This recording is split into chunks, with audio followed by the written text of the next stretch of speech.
Hello, Detroit and the world. Welcome to another episode of Authentically Detroit, broadcasting live from the Audio Wave Network studios here on Detroit's Lower East Side, powered by the East Side Community Network. I'm Orlando Bailey. And I'm Donna Givens. Thank you for rocking with us yet again. We want you to like and subscribe to our podcast on whatever platform you listen to podcasts on. Remember, we drop a new episode every other Tuesday like Hike Kate's.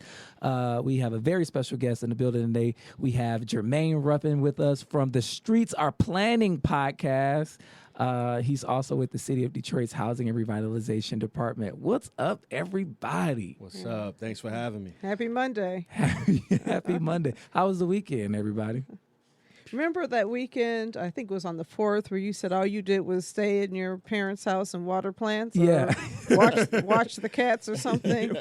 I had that kind of weekend. On Saturday, I had all these plans. I was going to go to all of these different cookouts and the Afro Future Fest and the Livernois Jazz Concert, and I was going to Charivari, and that was all in my head. Those debates tired me out. I went 2 nights in a row and got home after midnight, and I had to remember I'm not young anymore. What was your weekend like? I'm trying to tell you.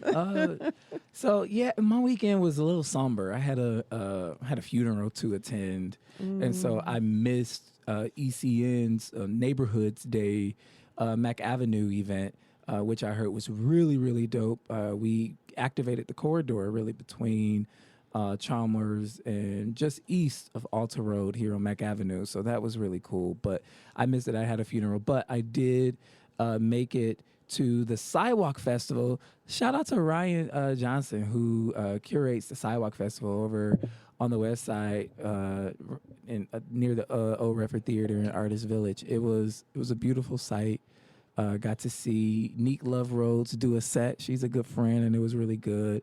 And some cool art. Philip Simpson painted a mural earlier that day. I got to see Darius, the artist, do a live painting, some live poetry, music, bought some stuff from the vendors. It was a great time. I went Saturday night, so that was cool. And Sunday, it was church and sleep. Now, I did go out on church on Sunday. You did? Yeah. Went out to Baker's Keyboard Lounge. Hey, live on band? Livernois. Live band. It was, one of those bands where they have people sit in. Did you take 8 Mile? Or you took Livernois? I took 8 Mile, came around to Livernois, left on Warrington. I learned all the workarounds. But, there's nothing like Baker's. It's awesome. And there was this really cool band there called Transfusion. Well, actually, the saxophonist is a fusion jazz artist, and he has a band called Transfusion. Mm-hmm. He was amazing. So it was a great Sunday night. Nice. After my boring Saturday. Jermaine, what was your weekend, man? Listen, my weekend started off with drive-in movie theater. I saw Lion King and Aladdin. You went to the drive-in? Yeah, I went to the drive-in. Took wow. my wife out to the drive-in. We hadn't been in a very long time. And, that's funny. Listen, I just need to tell you, I am getting older because Lion King, it was cool. Aladdin, I tried to watch it. I got halfway through the movie, and then it watched me for the rest of the night at the Ford Theater. So I did at that. At the Ford Drive-In? The last movie I seen there was Rush Hour. It came out in yes. Wow. That was just a couple years ago. Good gosh. Yeah, taking it way back. So, Jermaine, you liked Lion King? Listen, I'm a Lion King purist, so having seen the very first Lion King, the animated version, I got to say I was a tad bit disappointed. But you're a purist. Nothing changed. What do you mean? Well, some things did change, and it was just kind of, I don't know, it was a little too dark for me. We went to see The Lion King. It was very dark. This is not a children's show. On this show. And remember I said I wasn't going to go see it? And then I saw it, because the spectacle, right? And it was pretty, awesome. I'm just looking at it like, wow, they really made this thing alive. But here's what I thought about, when the whole premise of The Lion King makes no sense. Talking lions that are ruling the jungle really makes no sense. And so when you make and they look so real. When you make it too photorealistic, you realize how little sense it makes. It's like, no, this plot doesn't make any sense. because it's all based on this magical thinking about what the lion is really organized around. The more we know about science, the more we know this is just dumb, right? Right. And so now we're watching this unrealistic. And so since they decided to make it realistic, it's like, that's not realistic. And it's not supposed to be realistic. It's supposed to be magic. Yes. And so what I realize is that live action Lion King takes the magic out of the Lion King. It That there's does. something about cartoons, and That's there's a something great about that point. that creates this imaginary world that I don't want That you we to can make get it too lost in. realistic. Yeah. Don't make it realistic. Like, I'm trying to escape, and you're trying to make it look like National Geographic. And it did. It looked like a beautiful documentary, but there was one of the things that I missed as a Lion King purist myself is the color. There was no color in the feature-length film, and I'm just like, this is just dark. This was it PG-13? It should have been. Was it 13? Because I remember I'm not Lion King was sure. like That's a good rated question. G. You're like rated G or PG or something like that. I think it had to be upgraded to 13. So that was for grown people. Well, I mean, because listen, the other thing is the violence is a whole lot more violent when it's not a cartoon. I was like, whoa, this is scary. Look at this. I mean, and the darkness was Whoa, just this is there. scary. There was a sinister quality. Definitely was. And I think the piece that probably disappointed me the most is when Scar, had his opportunity to sing, and when he was with the hyenas, and they were in there and they're getting ready to do their thing. Yeah. And the song was so short. Right. But the Yeah. Beyonce solos, though, they were pretty nice. Mm-hmm. Well, they were very smart to give her more singing and less talking lines because of I expected to be bothered by her lines, but the reality is it was all so bad. It's like this lion's just bad. face. Like, part of acting is not your voice. Part of acting is your posture, your facial expression, things that are not heard but seen. And you have these lions having these moving mouths. It's like, It's just weird. You know who had the most expression? Who? The hyenas. The hyenas had facial expressions, and they were interesting. Yeah, they were funny too. Yeah, that was the best part of the show, was the hyenas, kind of. I mean, I'd agree with that. but this decision, you just have to understand. It's so The critics aren't happy with it. They don't like it. right, because it's like the scientists or the technicians took over and the artists were left out, and you're with a technically beautiful, lack of magic, spiritually dead show, but it was beautiful to watch. And I hope that they can find a way to match that beauty with something that's also enjoyable to watch. One day. I don't know. All right, it's time for Fresh Off the Press news that we are thinking about. This is our commentary on news items relevant to the city of Detroit. If you have news items that you want us to cover, you can send them to authenticallydetroit@gmail.com or hit us up on our socials at authenticallydetroit. Donna, Fresh Off the Press. Okay. 24-year-old Tyler Wingate of Detroit beaten to Berkeley. death after a car crash on Detroit's west side. Yeah, so I saw this story and I saw the press conference that the family did. It's really tragic. I mean, it's a car crash. It seems like it must have been, a serious case of road rage. It might have been. The suspect, We they've don't know whether apprehended. they knew each other. We don't know anything. It's a tragic situation. It is. And I'm very sorry for his family. Seem like they're good people. Yeah. And anytime there's a loss of life of a 24-year-old, I've got a 24-year-old son. That's my youngest child. So, of course, I relate to that. But I really hated the way this story got played. He was not of Berkeley. He was of Detroit. He was literally Really? a Detroit resident. He lived in Boston, Boston Edison? Boston Edison area. Oh, wow. He was sharing a house in the Boston Edison area. He had purchased a house further down in Detroit that he was fixing up. his connection to Berkeley is that's where he lived when he was in high school. That's where he grew up. He actually had a he graduated in 2013. I right, read that. and it's 2019. So 6 years later, he's a resident of The Detroit. city of Detroit. And he worked at Wolverine Packing, which I believe is a business in Detroit. They so you're are. talking And about one of our somebody sponsors. who lived and worked in the city of Detroit. And as such, I think that the only reason that Berkeley was brought up was to demonstrate his difference, his whiteness. It was somebody who is not from here was killed. Why here? Why and I'm I here, really yes. hate the fact that that had to be the story. The narrative. The narrative, not only did they say he was of Berkeley, but the picture they showed of him was a picture from when he lived in Berkeley, not a picture from when he lived in Detroit. So when I did, as I do in controversial stories, go to Facebook and look him up, I found his picture, and it's a grown man. Yeah. And I am not in any way trying to minimize the tragedy of things, but I think that the way that the media twists that turns it into a Detroit versus everybody kind of story versus a story that is a Detroit story, a Detroit man who moved here, lived here, was building a house here, was paying rent here, was working here, got into a car accident with somebody else who was here, and that person beat him to death. And we don't know why, although we suspect it was road rage. And that is terrible in and of itself. It is. Can we talk a little bit about what needs to happen in newsrooms so that these kind of stories get told in an ethical and truthful way? What's going on in our newsrooms in the city of Detroit? Whiteness. There's a lack of diversity in the newsroom such that the people who write the stories are telling the story they want to tell. They don't want to say white man who risked his life moving to Detroit got killed living in Detroit. But that's the story they were really telling. And how many murders of black people were there that weekend that got very little news coverage? Some of them didn't get any news coverage, and the tragedy was not as great because he somehow, his life, I believe, had just more social value.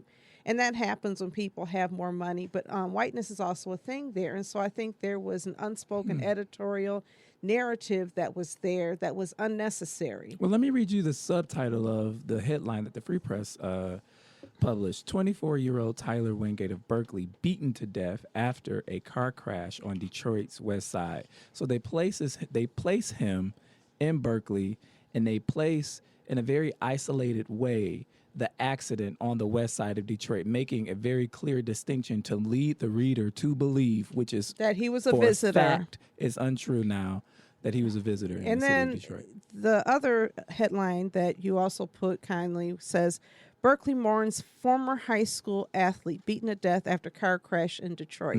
So you have these two cities being, posited against each other, and this clear narrative that somehow it's Berkeley versus Detroit versus everybody. And that's not the story. I believe that when people move to Detroit, they are Detroit residents. If you have a home in Detroit, if you purchase something in Detroit and you're fixing up in Detroit, you're a Detroit resident. And that means all the good, bad, and ugly that comes with being a Detroit resident. You can't claim Detroit's goodness because I'm certain while he was alive, if people said, where do you live? Detroit. With pride. He was probably proud of living in Detroit. Absolutely. He, from everything I've read, loved Detroit and was happy to be here. And that's really tragic that a man moved to Detroit and got killed. But when he moved to Detroit, he became a Detroit man. Not a Berkeley man. He had roommates who he was living with, and he had a whole life here. There were no co-workers interviewed. There were no housemates interviewed. There was nobody on his block interviewed. You know, the kinds of things that happen when people in Detroit get killed. Instead, they found a picture from where he was, and to me, the real narrative was that this guy got lost when he left there and came to Detroit.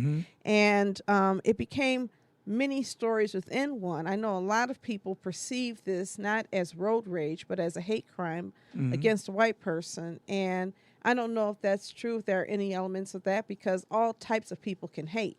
But I think that the assumption that that's what's happened and the presumption and insinuation that's what's happened is problematic on part of our news staff. And I would have preferred to know who he was at 24 years old, Right. notwithstanding the fact that I'm sure at 18 he was a high school athlete. It But stopped at at 24, 2013. It did. His at life 20 stopped at exactly. But at 2013. 24, he was an employee at Wolverine Packing, a resident of Detroit, Right there in Eastern Market. and fixing up a home Wolverine inside Packing Detroit. And not is. only did he work there, but his father worked there. Wow. So the omission was glaring. Jermaine, anything to add? Absolutely, and I think that, you know, with newspaper rooms, you hit it right on the head. Is that there isn't enough black folks in these rooms having these conversations and saying, look, that headline right there, you know, come on, we need to do something better with that. And it's not only just for this article, but there's been plenty of articles that have come out in recently where the headlines are just, and the articles themselves are just written from a perspective where it appears they are trying to pit, you know, the surrounding Metro Detroit area to Detroit, and make folks think twice about, you know, do you want to be a part of this wonderful city in this metro area? And I think, you know, a person who you'll talk about later contributed to that, and this is a story that, you know, I could see that person highlighting as another reason why you should be hearing that. Really quickly, I want to shout out Kat Stafford from the Detroit Free Press, who is working diligently and vocalizing this very issue in the city of Detroit and in our newsroom. So shout out to her. Jermaine, fresh off the press. Fresh off the press, there was an article that I saw this past week in Curbed. Americans spend too much money on housing. Why aren't the candidates talking about it? And watching those debates, you know, especially having, you know, the former HUD Secretary Castro in there, I thought that there would be a more robust conversation about housing and how it is affordable housing and how it is critical to cities everywhere across the country. And this is not just a city issue, it's a rural issue as well. I think this is something that we should be challenging candidates to have a platform that speaks to how are they going to ensure that our neighborhoods have the affordability that's required, have the investment that's required, have the infrastructure that's required for folks to be a part of the revitalizations that is happening in the city of Detroit and happening everywhere else. I think it's a critical issue, and I just want to see the candidates, you know, in particular those who, you know, make it out of the primary, make sure that they are not forgetting this as a major issue. It all starts with housing. We have a huge homeless population. We have folks who are paying way too much for you know, homes that are not stable, that have lead issues, that have water issues. We still have the Flint issue going on. So these are things that I hope as a housing professional that I can point to this candidate whoever I choose to support in the elections in 2020, that I can say that this person has a robust, affordable housing platform, and not just talking about it. I don't want to just, you know, you throw out nice sound bites and all of that. I want to have a policy written down that I can look at and say these are actionable steps that will happen in the future. Have you seen Elizabeth Warren's housing policy that she put out last year, her housing bill that she wrote? Elizabeth Warren, how can I put this? I like Elizabeth Warren. Me too. I like her a lot. I think she is one of the only candidates that has definitely put out a housing policy, and she's put out policy on a lot of different issues. When it's just one person in the room, none of those ideas can be challenged. I'm not saying like her ideas are not positive ideas. What I'm saying is this should be a discussion where we go back and forth. Yeah. Go back and forth. We debate it until we whittle it down until there's a nice common thread. And that's why we need to choose a president who is willing to do that. I agree. I'm good friends with Keith Ellison, who was the vice chair of the DNC.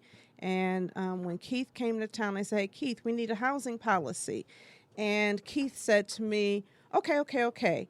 When the DNC came to Detroit, when I guess it was in 2017 or was it early last year, the DNC came to Detroit and I was at a hearing and I made the same points that we need a housing policy. Tom Perez was in the room. Everybody was in the room. I've been talking housing since I've been, aware of this issue, thinking to myself, somebody's got to understand that housing is the kind of issue that's an urban issue, a suburban issue, a rural issue. It's an American You had issue. 10 million people lose their houses in tax foreclosures. And mortgage foreclosures. Many more people in tax foreclosures and every other thing. And when people lost the homes they owned, they moved into rental housing that had been occupied by people who could not afford to own homes, which pushed them into rental housing that was owned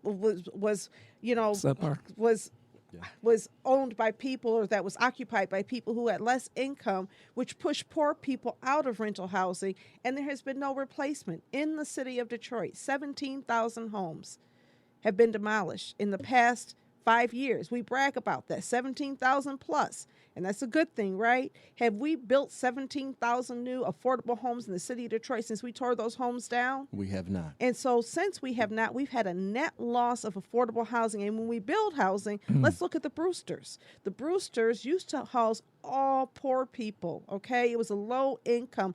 It was, project housing. So you could make no money and live there. It wasn't for people at 30% of the AMI. It was for poor people, all right? Then they shut that down, Hope 6, and they fixed some of them back up. Then those got shut down, and now Dan Gilbert is developing it. And what he said is that he's going to reserve 20% of the homes for people making 80% or less of the area median income. That's the Do you know ordinance who in the city of cannot live Detroit. there? Poor people. So what That's we have right. done is we have shifted a resource, a geography from poor people to people who have money. But when you talk about housing, you can't get anybody in the DNC to listen, and except Elizabeth Warren. And just this past week, Rashida Tlaib had hearings in the city of Detroit on the housing crisis. I was like, shut the noise, because I love her, but I was pushing her on that issue, and she was running for Congress and not really feeling heard at that time. So I do think that slowly they are understanding their climate is on fire, and people don't have anywhere to live. Yeah, it's a huge crisis, and I think the other piece that we need to talk about is yes, the affordability is a major component of what I'm advocating for. I think the other piece is the understanding that we are now dealing with a population in Michigan, in Detroit, that is aging, and we have kind of this undercurrent that's taking place right now in the city, where we have older adults who are aging in place in homes that they cannot maintain, and they are in very rough conditions. That's right. And we don't have the ability, as working for the city, to have all of the resources to invest in that particular issue. And it is highly critical that we support our seniors and make sure that they have the means to be able to maintain their properties and have the dignity to age in place. Jermaine, let me ask you this question, because it's just a question that I love asking. Sure. In your advocacy for affordable housing, I want to know what your definition of affordable is, because everyone has these different definitions, and I'm interested in your perspective on that. Sure. So my definition is not the textbook definition. As someone who grew up in the projects, my mother lived where we lived. My mother didn't have the funds to pay rent for a certain period of time while she was trying to get on her feet, and we were able to have a home, right? We were able to have a place to stay, and so for me, that's affordability. I think we transitioned into, when I was in middle school, we transitioned to habitat housing. We built a habitat house. That was affordable housing, right? I think what it really means to me is having an option, multiple options at every pay range, up to that 80% range, right? It's more so like Donna was speaking to.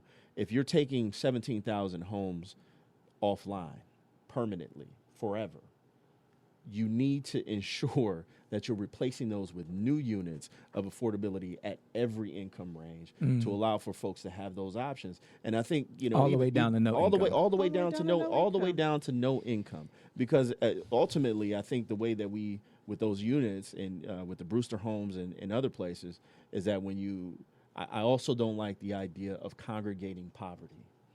right?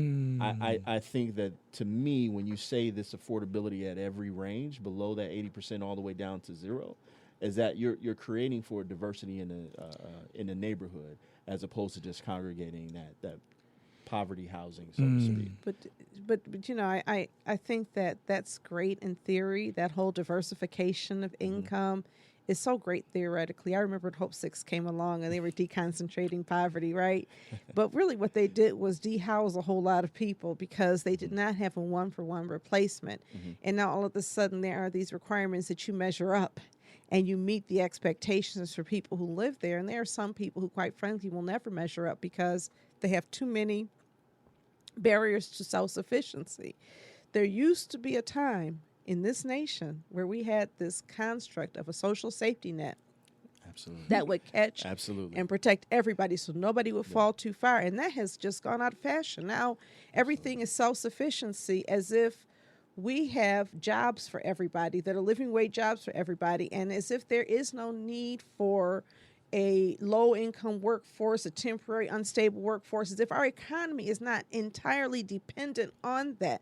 I was doing some thinking over the weekend when I stayed in all day on Saturday, and I was thinking about, this whole issue of migrant labor. Yeah. And the fact that since our country was founded, we've always had to have a workforce that could be exploited and mistreated a certain kind of way. And now you have immigrants who are from Mexico who fill those jobs, the construction jobs, the farming jobs, the hospitality jobs that used to be filled by indentured servants, black people, as slaves or in Jim Crow South, when we did not have full rights and we couldn't really fight for them. And now you have a lot of things that are going wrong in our economy, including the fact that you can't afford to build anything because you threw all the Mexicans out and they were the ones who were working, and a lot of times in non-unionized positions doing some of this work. We don't talk about that, but we know it's true. Landscaping, farming, all of that. And so what does that have to do with housing? It has to do with the fact that our economic system is built on people from the top to the bottom, and we need everybody to exist. And so one thing that's been introduced to me that I think is really fascinating is the concept of universal housing, that it's not about affordability. It's about the fact that housing is a human right, and we need to fight for housing for every single human being. You got to hit the bell on that, man. Bing. Yes, that's. I got you, Jermaine. I'm with that. I appreciate that. I'm with that. Yeah, Donna, that is a phenomenal idea, and I definitely support something like that because it makes a lot of sense, right? It makes a lot of sense for, housing is a human right, and I believe that very, very strongly. And I think if our federal policies and our state policies reflect that, then we can have a product that could meet those types of standards for everybody, no matter where you are, no matter where you are in life. That you have the opportunity for high quality housing for you and for your family. Donna, fresh off the press. Well, the Democratic debates put a national spotlight on Detroit, but candidates ignored its issues. Thank you, Kat Stafford, from the Free Press. Yes, Kat is awesome. She's a great representative of a member of the press who did not forget where she came from. That's right. Okay, and I can't really say that. I don't know where Don Lemon, Dana Bash, or Jack Tapper came from, but it ain't from here. And if it is, they forgot because they were asking questions. Did you hear those questions? Some of those, I cringed at some of those questions. Oh my gosh. I was sitting there thinking like, oh man, some of these questions are just god awful. Oh my gosh. The worst questions. It was like, it's like made for TV sports, as opposed to having any kind of seriousness or concern. Let me, the first night, Wait, Donna, can I make a point about the sports though? Yes. The sports thing. I wasn't fortunate enough to be at the debates like Donna, Donna big time. I watched them from home. And one of the things that really irritated me is how CNN propagated these debates as like a boxing pay-per-view. Did you see it? It was just like Warren versus Sanders. Where is the news in this? How is this in the public interest? It looked like I was getting ready to watch a WWE match or something like that. It was insane it was to an me. insane thing. Literally every Democrat, with the possible exception of Joe Biden, believes in universal health care. Okay? Everybody has their own universal health care plan. And we're over here splitting hairs over whose plan is better. And that goes back to what Jermaine is saying. It really doesn't matter if I'm saying Medicare for all and you're saying some private. It's going to be debated and it's going to be changed and made into a bill in Congress. And so all of this pretense that the person with the best plan is going to come to office and be elected and that's what's going to happen is just a lie. I don't know if you remember. Have we not learned this yet, American people? Right. I don't know if you remember that it was Barack Obama and Hillary Clinton. You guys were young. In 2007, they were running against each other. I was paying attention. And Hillary Clinton talked about an individual mandate, Yep. and Barack Obama was totally against it. And what did what did affordable care end up looked like? Yeah. It looked like Hillary Clinton's plan. Mm-hmm. Because the reality is that all of these are just ideas. The question is, do you believe everybody should have access to health care? And if the answer is yes, and you're going to fight for it, can we move on to housing? Can we move on to police brutality? Can we pretend like in every city in America, in the suburbs and the country, people aren't trying to figure out where they're going to live?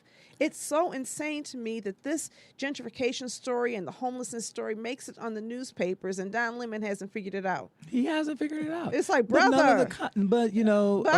Very few candidates actually brought up issues that are relevant to the city of Detroit. And Detroit, I believe, is a microcosm of what's happening in cities all over America, especially cities with predominantly black populations. They're changing rapidly, and we're failing to keep up. I'm not going to disagree with that, but they were answering the questions that they were given. Yeah. And to the extent they asked an urban question, they let two people answer and then moved on. They were like, okay, we got 30 seconds for urban.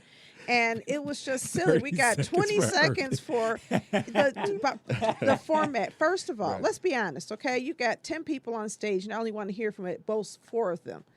I said there's an outer ring of insignificance at both of those debates. The closer you were to the outer ranges, the less I wanted to hear anything you said. And that goes to you too, Marianne Williamson, because I'm not trying to hear your philosophy lesson. What I really want to know is how you're going to lead. She may have crept up. She may have, but this woman has been anti-vaccine or She's an evangelical, and she's trying not to brand herself that way. She's branding herself as an author, but she's like a true bred evangelical who doesn't, Yeah, we already had Jill Stein running last time. I'm sorry. Let's have some serious candidates. Somebody told me she had the Oprah support, and that's how she made it to the stage. Like, I guess she's been a part of Oprah's network and all this other kind of stuff. And I'm like, what?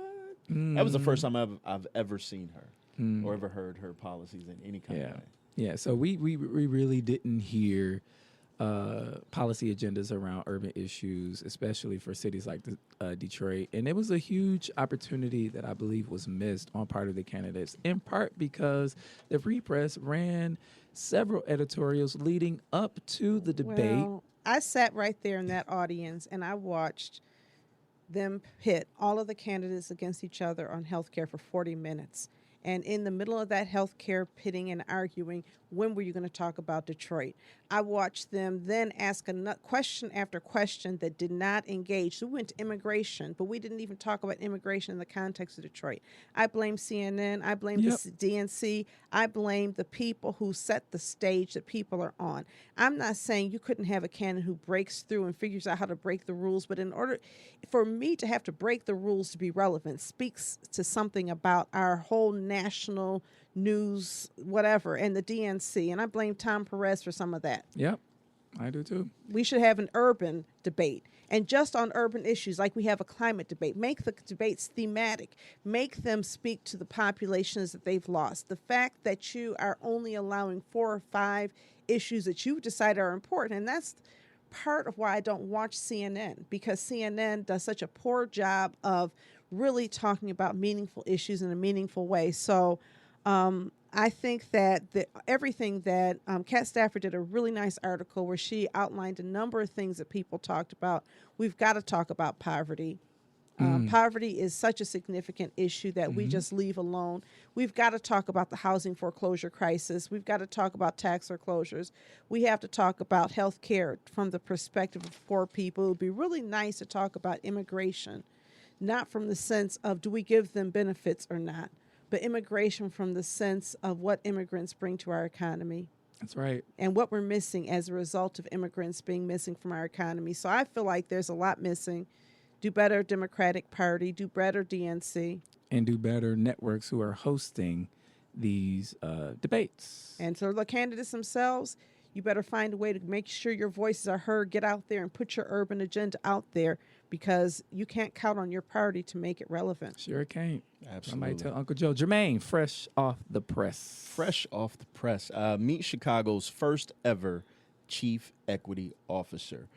So Mayor Lori Lightfoot of Chicago created an office of equity and racial justice and appointed attorney Candace Moore as the city's first ever chief equity officer. And so I saw this article, and I think a lot of the discussions that we're having, with the news that we're presenting right now is a city requires, I think, a position like this to make sure that in whatever policies come to the forefront, that equity is at the center of it.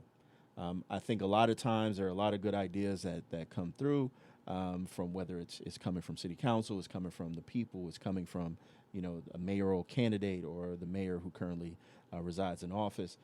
But I think having somebody that is truly focused on equity and champions it in a very meaningful way with the ability to actually impact the policies that are coming out or impact the implementation that is coming out of whatever city department, I think that's key. And it sounds as if, especially in Chicago with some of the systemic racism within their police force and some of the other issues that they've dealt with, I think it's really important, one, that a major city has created a role like this and is championing this.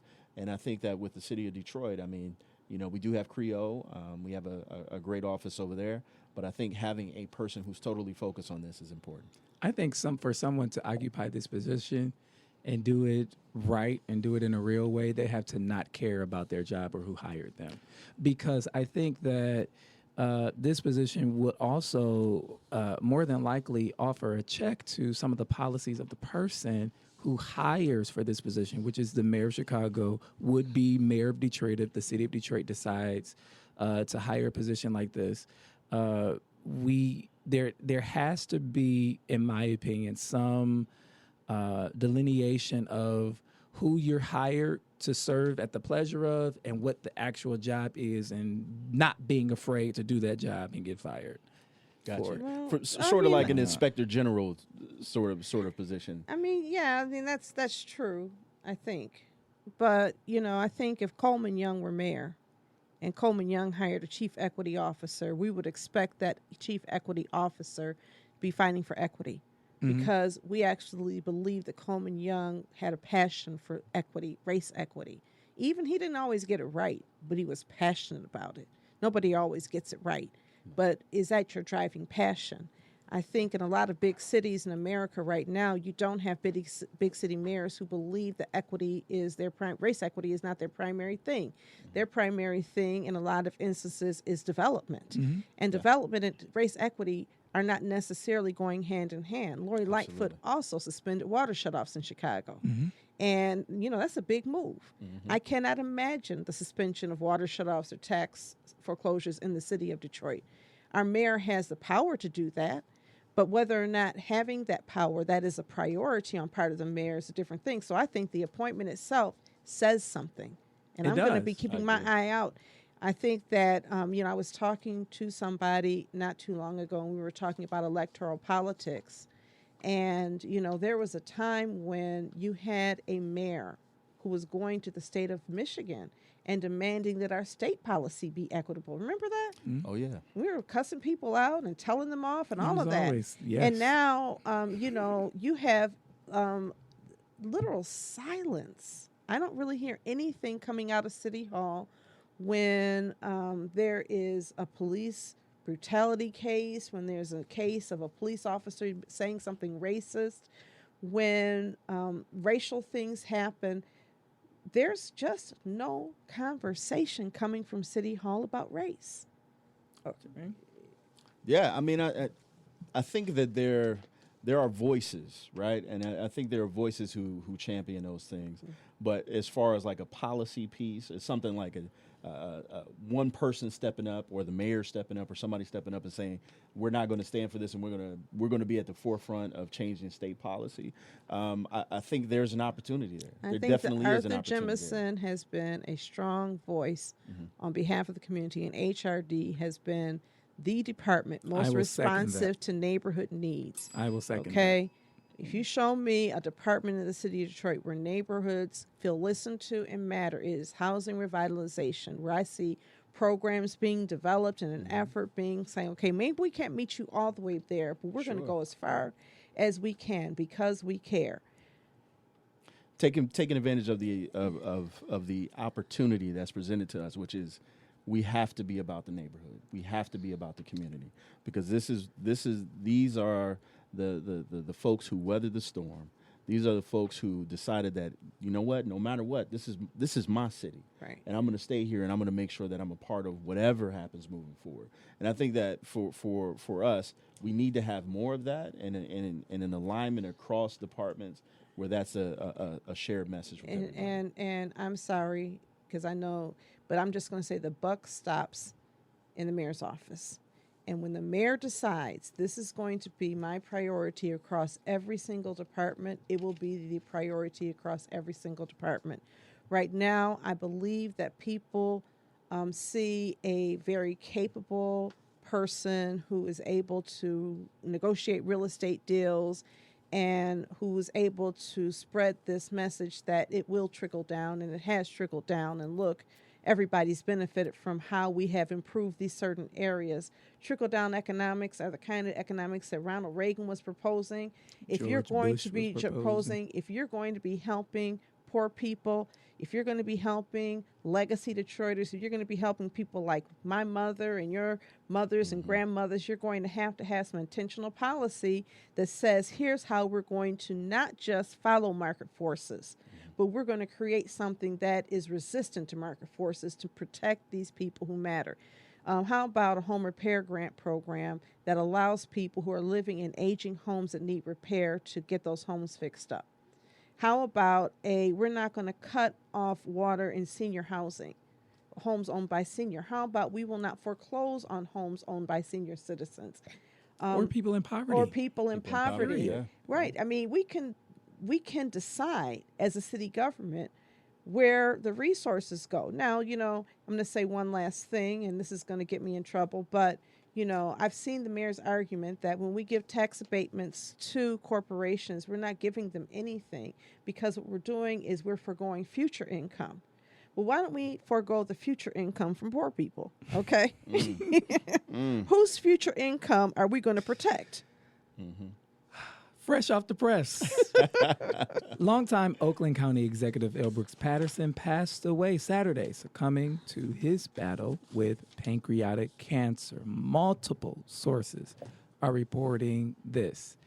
And Jermaine and Donna, I got to be honest with you, I got nothing on this one, but I'm a huge dotter, as I said on Facebook. So I'll just ... May he rest in karma. I hear it's a B word. That's a new one on me. Yeah, I don't have anything either. I saw it. I was like, man, The Metro Times released an article that said, R.I.P. L. Brooks Patterson, comma, a racist. And I thought it was an obituary very fitting. I'll just say that. People wonder how white Americans can tolerate a president who is so openly racist and hostile to a certain segment of the population. Come to Detroit. We've and been we dealing have, with it for years. all over America, you have these local politicians that are openly racist, but are witty too. And so as long as you're witty with And your he's racism, funny. it's cool. Oh, my And goodness. he's so cool. And when personally you meet charming. him in person. I And heard so- Whitty so much in reference to him, it made me nauseous. Yes. Sheriff Mark Hackle of Macomb, not sheriff, county executive, Macomb County Executive Mark Hackle had this to say about L. Brooks Patterson on Detroit Today with Stephen Henderson. He said, when I thought about running for county executive, it was Brooks Patterson who sat me down and encouraged me to do it. And he's one of the reasons why I'm Macomb County Executive today. Good job. Good job, Mark Hackle. And all that does is go to show that racism is as American as apple pie. That you can say things like the things he said about black people in Black Detroit, get away with it, be celebrated by black people and white people, because it's not just white people crying over his death. I had to unfriend some people because I was like, my health is at risk, okay? I'm not going to be spending my Saturday trying to figure out how we don't understand. Donna, you stayed in mourning L. Brooks Patterson all Saturday. That's why you didn't go anywhere. I'm gonna harm you, Orlando. There's going to be some way that you pay for that one. No, there is that quote unquote taboo of speaking ill of the dead, right? But some people have. Can you hear me? Some people have definitely earned, their eulogy. Right? I spoke and the eulogy of like whoever who. Because that's why we have Stonewall Jackson monuments, because we don't want to speak ill of the dead. Absolutely. That's why we have Robert E. Lee monuments, because we don't want to speak Columbus truth. Okay, Absolutely. Listen, when I pass away, I want y'all to tell the truth. Don't hesitate, okay? Because I want to live my life in such a way that when you get done talking about me and you talk about all my flaws, there's some good stuff in there too. Okay, Amen. And you can say, well, she was funny, but hopefully she can also say she was good. I want to be funny though, so please, witty. Come on now, witty. I want to be witty, but I also want people to say I'm good. No, I think that the reality is that we build our own epitaphs. We are the ones who decide how people decide they're going to treat us, and you don't get to mistreat people. L. Brooks Patterson is not just somebody who happened to have these points of view.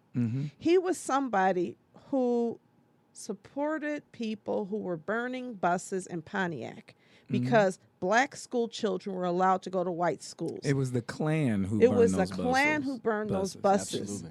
So my significant other lived in Pontiac at that time and walked to school and would get jumped by adult people who would beat him if he missed hanging with the group. Those kids, school children in 5th grade, 6th grade, 7th grade, were subjected to violence, and he supported that. That's race terror. That race terror sometimes ends up with an AK-47. What happens more likely is that you keep people herded, and those are his words, herded on the reservation. That's what he and said. You throw in the blankets with smallpox and you just let them die. That's and what he he said. predicted that. He thought it was funny. I'll give him credit. That was really witty. It was such a witty way to describe the intentional herding of black people into poverty and destruction in Pontiac and Detroit and in, Royal Oak Township and in all the other communities that house black people. You cannot separate his attitudes from his actions, from his leadership. This is a person who has fought forever to have transportation, regional transportation, because he did not want people who looked like you and me inside of his neighborhoods. He did not want poor people inside of his neighborhoods. He wanted to maintain exclusive enclaves for the super rich or the well-off. And The richest people county in say Michigan. he balanced the budget. You know who balanced the budget? Slave owners balanced the budget. Every month. The people who own those sharecropping farms balance the budget. Racism is and always has been profitable. Telling me that what he did was create these very, very stark lines between opportunity between Detroit and everything else and then laugh about it. It's just really sickening to me. And so there's no wonder that Donald Trump is in office. Yeah. There's no wonder for that Mitch McConnell is in office or Paul Ryan or any of those people who have occupied, or, Rick Snyder, who, let's not forget, took away our legislative power, took away our self-rule, our home rule, and allow a whole city to be poisoned while a school district was destroyed, while this city went into bankruptcy and a whole lot of bad deals were cut that have left us impoverished for however long. So, yeah. Yeah. We're going to Speak remember the truth and shame the devil. We're going to remember the truth about longtime Oakland County Executive L. Brooks Patterson, and it's not a pretty truth. And no one wants the news media, again, a critique to our news media, have begun to paint a picture that is very different from how we on the ground in the city of Detroit feel, and it's unfortunate. Where are the black people in these Detroit newsrooms? Get them in there and get them in there fast. So some of them have been gotten out of there quickly. Yeah. Get them back. Okay, so about 15 minutes left in our thematic topic this week. We want to tackle planning in the city of Detroit. Where is it happening? Who's facilitating it? Who's paying for it? Who benefits and who doesn't? Jermaine Ruffin is here to help us break it all the way down. Jermaine, you are a planner, but you don't work in the planning department. That is true. That is true. I work in the Housing and Revitalization Department, and we have an office pretty much on a public-private partnership team. The majority of us are urban planners or come from a planning background, community development and economic development background. And so, I mean, when we talk about planning in the city of Detroit, I do, with the announcement of, Maurice Cox, leaving Detroit to take the city of Chicago position. I definitely think that wasn't me. Or Jermaine. That was me. That was Donna. Leaving to take the Chicago position. I think that I do want to acknowledge that there are some structures there in place that I think that are there now.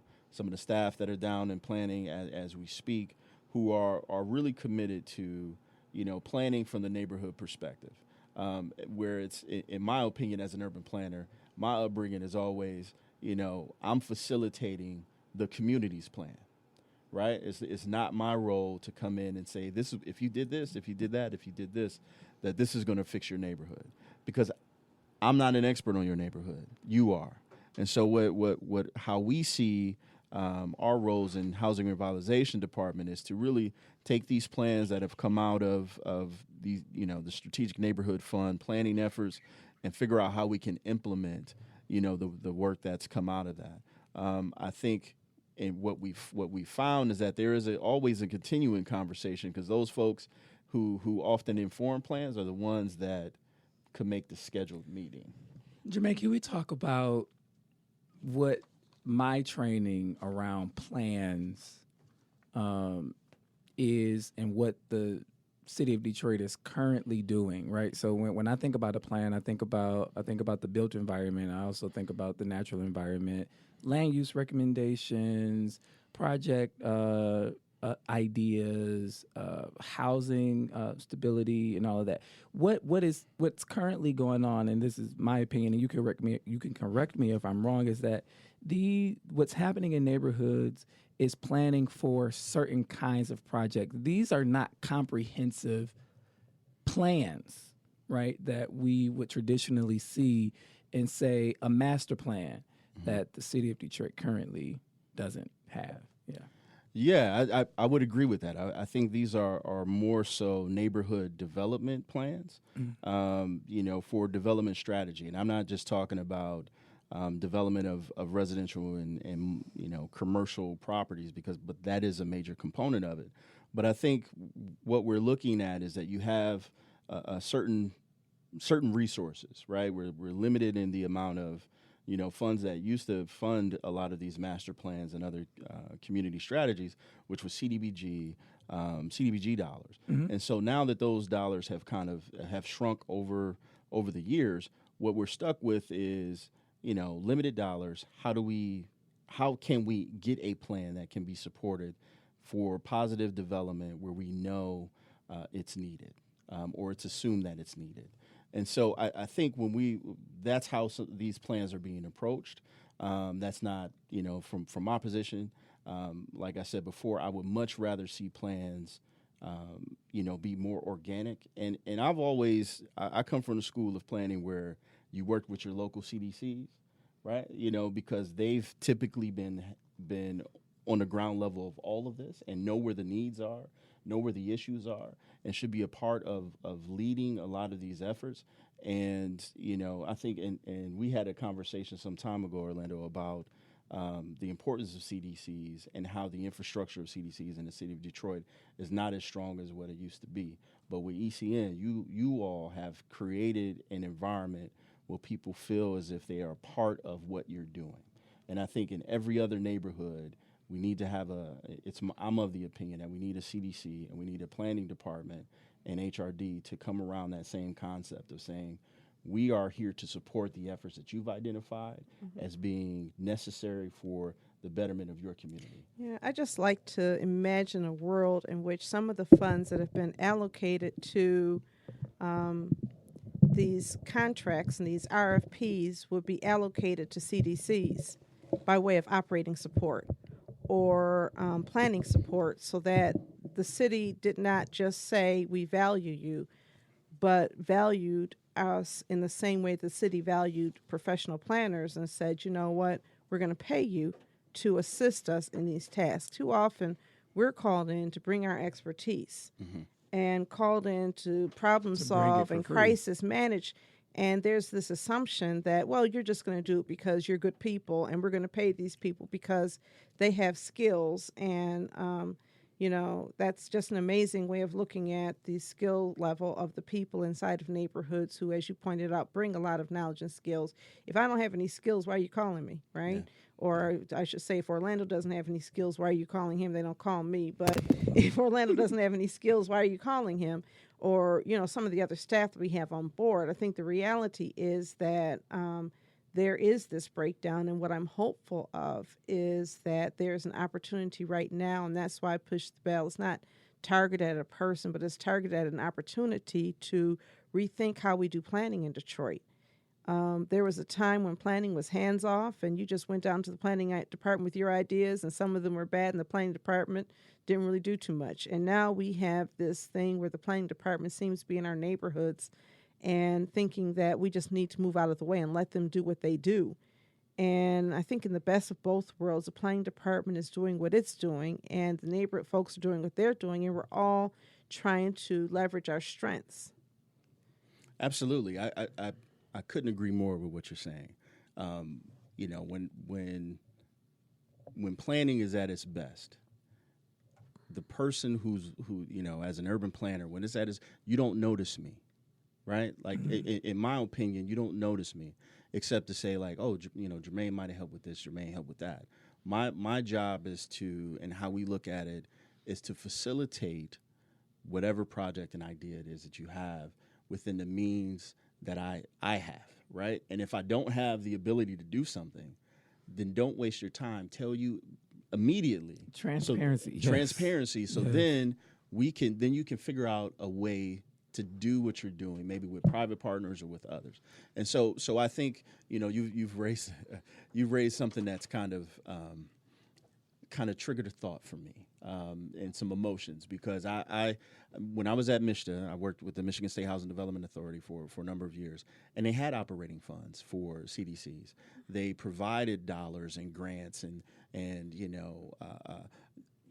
neighborhood stabilization funds, CDBG, all of that stuff to ensure that CDCs could be strong, or CDOs could be strong all across the state of Michigan. And when, and I got to say, like, while I was there and it was under, Rick Snyder, they took those monies away.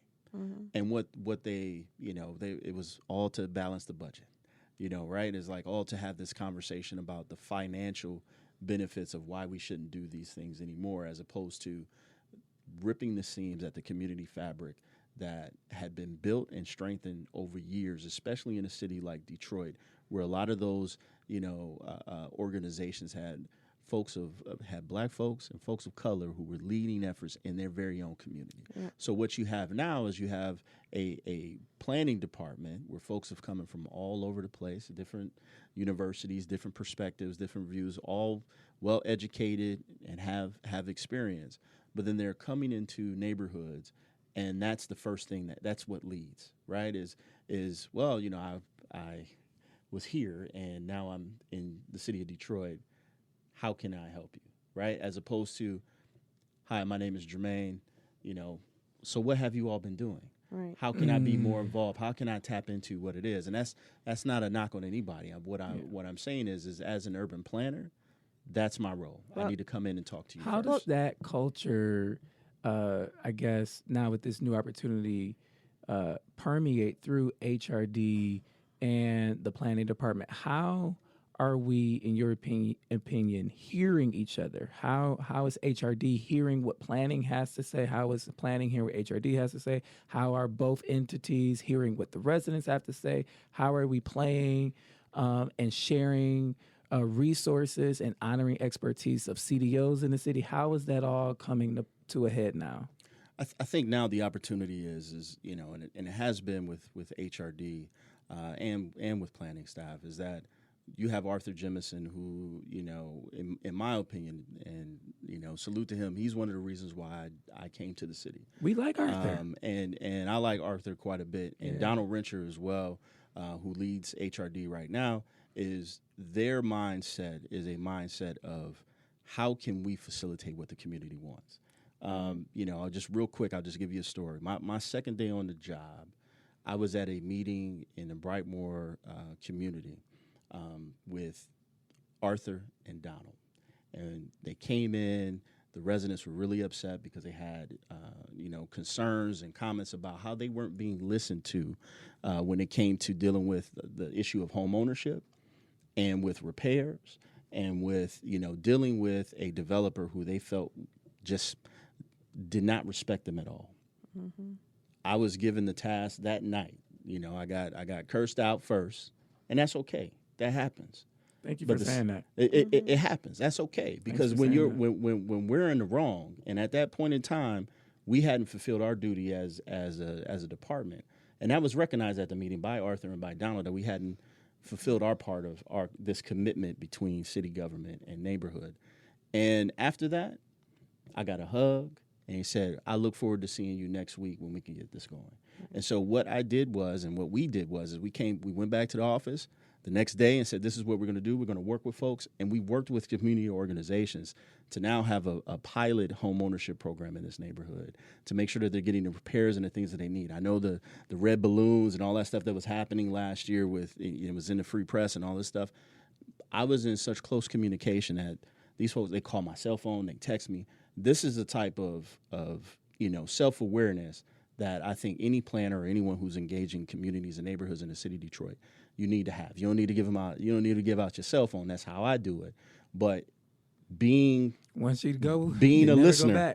Well, you know what? Being a listener first. We are so lucky to have you in Detroit and in that role. Like I said, when I get so cynical about public servants in Detroit.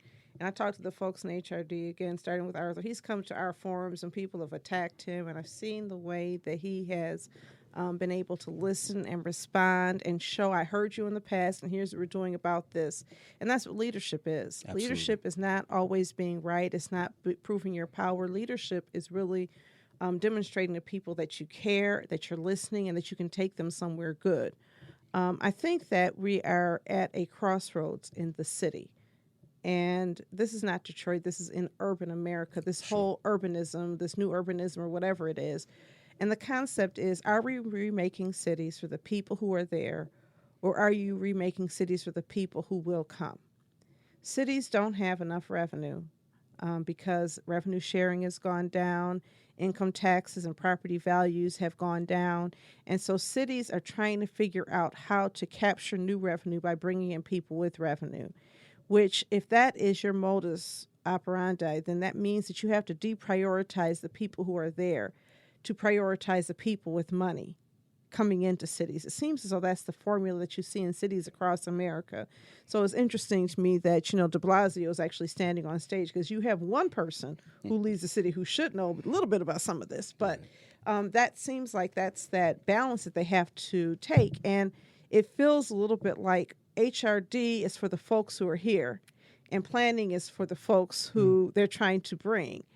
And can you bring it all under one roof, or am I Can wrong? I just decode? HRD stands for Housing and Revitalization Department here in the city of Detroit. Yeah, I think that we're, as far as how it should work and how we see it from the HRD side, is that we're working for the same vision. But I think the piece that you're picking up on, and that a lot of folks just say, why don't you just say it, is that there is a transparency issue, right? Because we are the purview of and the directive from the mayor's office is we need to make Detroit better for the folks who are here, right?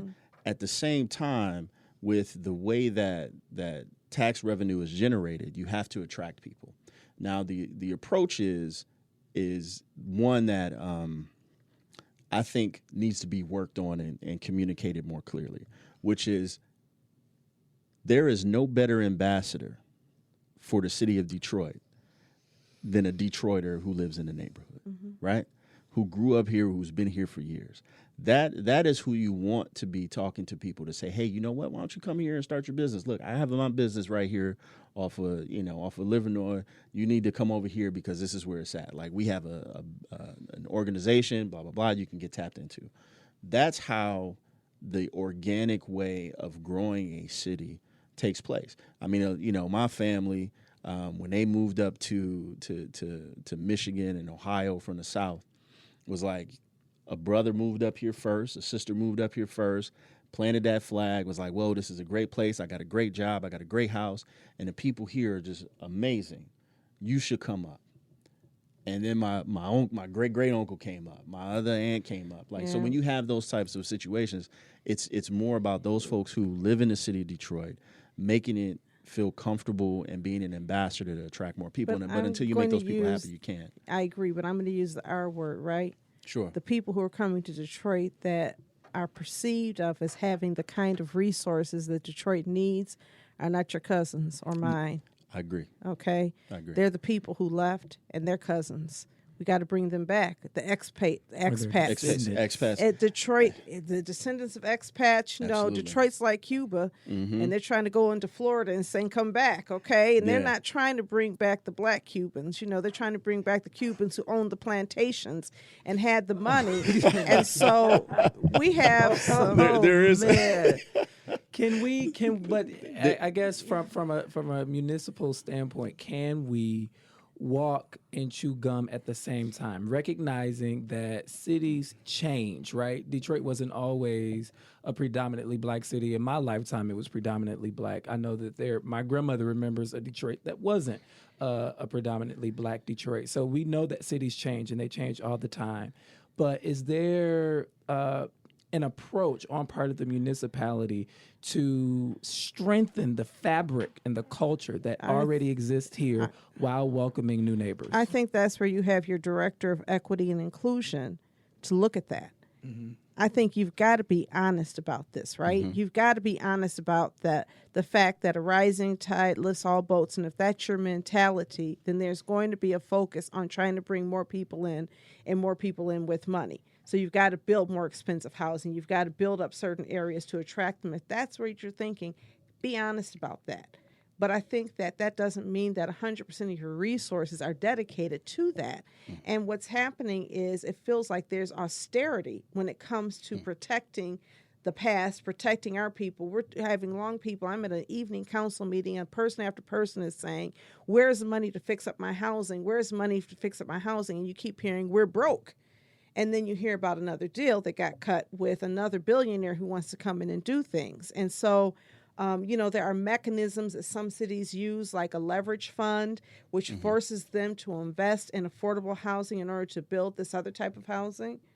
But we're not at those conversations. And then the last thing I'm going to say on this topic is I'm not even certain that we have not hit a wall. I'm not certain that the kinds of people we want to attract are going to flood this city. It might be that they need your cousin and my cousin to come back because we're more likely to come back than people who are paying $2,500 for a one-bedroom apartment or $700,000 for a condo in downtown. And that's where the option piece at every income level comes into play, right?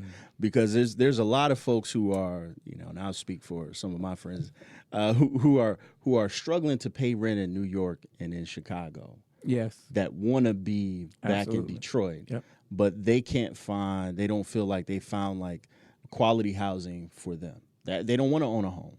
They don't want to get a house that they have to repair and fix. They want to just come in, move in ready places. Now, without having to pay, the same rates that they're paying in New York in downtown Detroit, right? Like they need an option that's affordable for them, whatever that affordable level is. And so I think there's a lot of folks that are like that out there. But here's the bigger part. There's a lot of folks like that here in the city of Detroit that would love to be a part of the development and be a part of the revitalization moving forward. And I think that at HRD and in cases with planning is that we need to identify those folks, right? The reality is we need help identifying those folks, and we don't say that enough, right? Because it's like, oh, the city has all the, we have to have all the answers, right? Like we can't stand up in a forum and say like, you know what, I don't know. Right, I mean that's a really hard place for anybody to be in, but it's something that has to happen because that's how you build trust. And I right? respect you. And you respect me if I stand Thanks. up and say like, you know what, I don't actually have an answer to that, but I'll get it for you. I can get it for you, or we can work together. Yeah. Or why don't we just decide like, hey, or maybe that's something that your organization could do. Like those are the types of conversations that we need to be having where we recognize that we're not experts on your neighborhood. We have expertise in urban planning and the different facets of urban planning. However, I'm listening. How can I work with you? As opposed to, here's this plan. Here's what we're going to do for you. You're welcome. I love it. I really appreciate that. I Yeah. think you're absolutely right. I saw something in Jeff Chalmers' sign in front of a house that Black Detroit Matters. Mm-hmm. And there are people who really want to maintain a critical concentration of Black Detroiters inside of neighborhoods in a city that gave so many of us opportunity and make sure this city continues providing that opportunity. And some of that means that those of us who are here have got to go be about the business of letting people who are not in Detroit know how much we love living here and all the great things. So I find myself being a salesperson Yeah. and acknowledging problems. But, I'm not one who's going to bash the current administration, although I see some flaws and opportunities for growth. I don't bash what's going on downtown. I don't bash what's happening inside of neighborhoods. I always say we just need to do more of the other things. I'm not going to attack some of the growth that's happening here because for young people, that is what they're going to like. And if you have friends or relatives who are living in D.C. or Chicago or whatever, they want to see some of those amenities downtown too. The issue for them is going to be price point. And so I think we have to find a way of trying to increase equity, trying to make sure that there is accountability, and at the same time trying to celebrate some of the changes that we are seeing with the hope that more of our people move back in. Awesome. Jermaine, I want to give you a platform to pub your podcast. Jermaine has a podcast, y'all. The Streets Are Planning. Listen. I'm a fan, instant fan. Hey, listen, I just want to thank you both for having me on the show. I mean, this has been amazing, great conversation. And if you're not tuned in, you need to tune in, right? Like we all need to tune in to Authentically Detroit. You guys are doing a marvelous job here. My podcast is the Streets Are Planning podcast. And let's see, I've probably got like 6-7 episodes right now. You can find us on all your platforms, your podcast platforms that you tune into, from Google Podcast, Apple Podcast, Spotify, what have you. We're there. You can also follow us on Instagram at Streets Are Planning, and as well as if you're on Twitter as well, you can find us there, the Streets Are Planning podcast. So thank you again for having us on. I really appreciate the conversation. Thank you. And look forward to taking some of this back, to work tomorrow and saying, hey, this is what we need to do. Oh, see, that's what we need. We need folks to take it back and have those conversations, be our ambassadors when we're not in the room. Thank you for that, Jermaine. Yes, thank you. And you know what? Definitely listen to your first couple, and I love it too. Thank you it's so great. much. And I think it's great knowing for Detroiters know their public servants like you in the Yes, city it's so doing the important. work. It's part of what gives people hope is knowing the people like you really care, are committed, and embedded in this community. So thank you not only for coming on our show today, but for doing the work that you do in our neighborhoods and taking the position you do about our people. Thank you so much. Thank you so much. All right, y'all. Shout outs. Donnie got shout outs. I'm going to let you go first. Okay, so I want to shout out the entire ECN staff, really the community asset development staff of Eastside Community Network for what was, I heard, a magnificent Neighborhoods Day celebration right here on Mack Avenue. We activated the corridor, and I heard we had over 100 folks come out and show love and support. We had free haircuts for the kids, bike repair, a pop-up shop inside of Mack Market.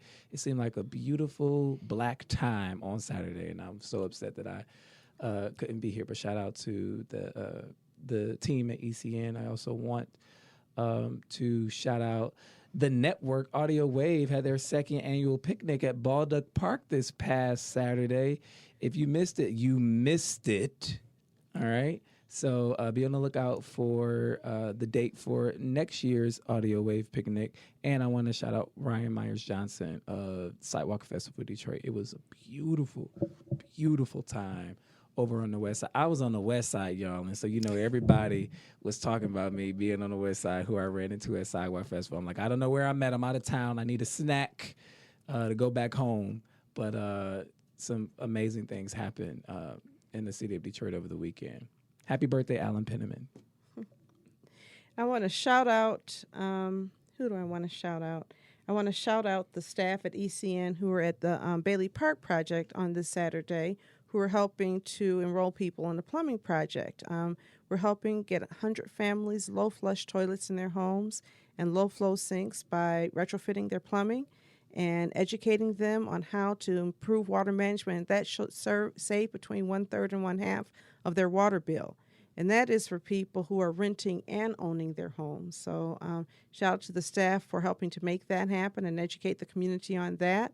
I want to shout out Luther Keith and Arise Detroit for their work in holding Neighborhoods Day. I'm on the board of Arise Detroit, and I'm really proud of that. I want to shout out the folks at, oh my goodness, I lost my thought. So I'm gonna shout out to Myrtle Thompson and the folks who hosted the Afro Future Fest. That's what I was trying to get at the Afro Future Fest. I know it was going strong into the night. I heard great things. That's another thing that I didn't do on Saturday. I want to shout out my friends who gave the Charivari Festival on Saturday. House music, not techno, came from Detroit, and they have celebrated every single year. And that was at Free to get in. Free to get in. Yes, a free festival. How about that of house music?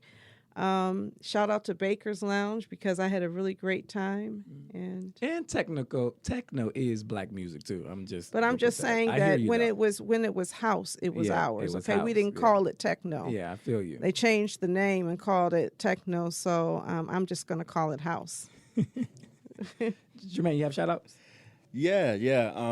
The biggest shout out that I want to give is that there was a cash mob for the Avenue of Fashion. As a lot of folks know on the west side, like there's a lot of construction going on Livernois. So I want to salute those folks, and I want to salute the businesses that are on Livernois that are showing resiliency, that are coming together to champion the Avenue of Fashion as a place that you need to be and you need to spend your money. So I just want to give them a salute and just say like, hey, I'm out there trying to spend money as much as possible, and I think the folks who are tuned in should do the same. All right, y'all, and be sure y'all organize. Call your Congress people, your senators around legislation around regulating guns in this country. We had a very bloody weekend here in America. And the thoughts and prayers just ain't enough no more. So let's really organize and do something. Listen, if you have topics. Just one more thing about that. It's not just guns. We need to fight homegrown white nationalist terrorism, and they need more money and more agents to do that work to fight on our behalf. Absolutely. Thank you. And so ask your congressman also to make those demands. That's right. And if you have topics that you want discussed on Authentically Detroit, you can hit us up on Twitter and Instagram at Authentically Detroit or email us at authenticallydetroit@gmail.com. Thank you so much for listening, Detroit and the world. We will see you next time. Yes.